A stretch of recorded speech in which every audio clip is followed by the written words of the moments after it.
ಇನ್ನು ಕ್ರಿಕೆಟ್ ಪ್ರೇಮಿಗಳು ಕಾಯ್ತಾ ಇದ್ದ IPL ಮ್ಯಾಚ್ ಶುರುವಾಗ್ತಾ ಇದೆ. ಇದೇ ತಿಂಗಳ ಮಾರ್ಚ್ 28ರಂದು ಮೊಟ್ಟ ಮೊದಲ ಮ್ಯಾಚ್ RCB ವರ್ಸಸ್ SRH ನಡುವೆ ನಡೆಯಲಿದೆ. ಇದಕ್ಕೆ ಬೇಕಾದಂತ ತಯಾರಿಗಳು ಕೂಡ ಬಿರುಸಿಂದ ಸಾಗ್ತಾ ಇದೆ. ಕಳೆದ ಬಾರಿ ತಮಗೆ ಗೊತ್ತಿದೆ RCB ವಿನ್ ಆಗಿತ್ತು, ಸಂಭ್ರಮಾಚರಣೆನೇ ಮಾಡಕ್ಕಾಗಿಲ್ಲ.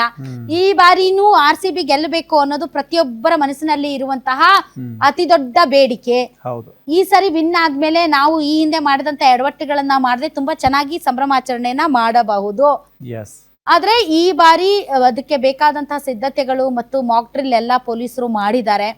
ಬಹಳ ಜನ ಟಿಕೆಟ್ ಖರೀದಿ ಮಾಡ್ಬೇಕಾದ್ರೆ ಮಕ್ಕಳನ್ನ ಮಾತ್ರ ಕರ್ಕೊಂಡು ಹೋಗ್ಬೇಡಿ ಅನ್ನೋ ತರದ ಕಂಡೀಷನ್ಸ್ ಕೂಡ ಇಟ್ಟಿದ್ದಾರೆ. ಬಟ್ ಆ ತರದ ಯಾವುದೇ ಭಯ ಆತಂಕ ಬೇಡ. ಹಾಗಾಗಿ ಪೊಲೀಸರು ಕೂಡ ಆ ಅಶ್ಯೂರೆನ್ಸ್ ಅನ್ನ ಕೊಡೋದಕ್ಕೆ ಈಗಾಗಲೇ ಬೇಕಾದ ಸಿದ್ಧತೆ ಮಾಡ್ಕೊಂಡಿದ್ದಾರೆ. ಮತ್ತು ಕಳೆದ ಬಾರಿ ಸಂಭ್ರಮಾಚರಣೆಯಲ್ಲಿ ಮಾಡಿದಂತಹ 11 ಜನ ಯಾರಿದ್ದಾರೆ ಅವರ ಸ್ಮರಣಾರ್ಥ ಪ್ರತಿ ಮ್ಯಾಚ್ ನಲ್ಲೂ ಕೂಡ 11 ಸೀಟ್ಗಳನ್ನ ಖಾಲಿ ಇಡ್ತಾರೆ.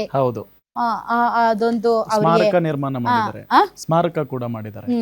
ಸೊ ಅದು ಅವರಿಗೆ ಮಾಡಿದಂತಹ ಆತ್ಮಗಳಿಗೆ ಕೊಡಬಹುದಾದಂತಹ ಅಥವಾ ಕೊಡ್ತಾ ಇರುವಂತಹ ಗೌರವ.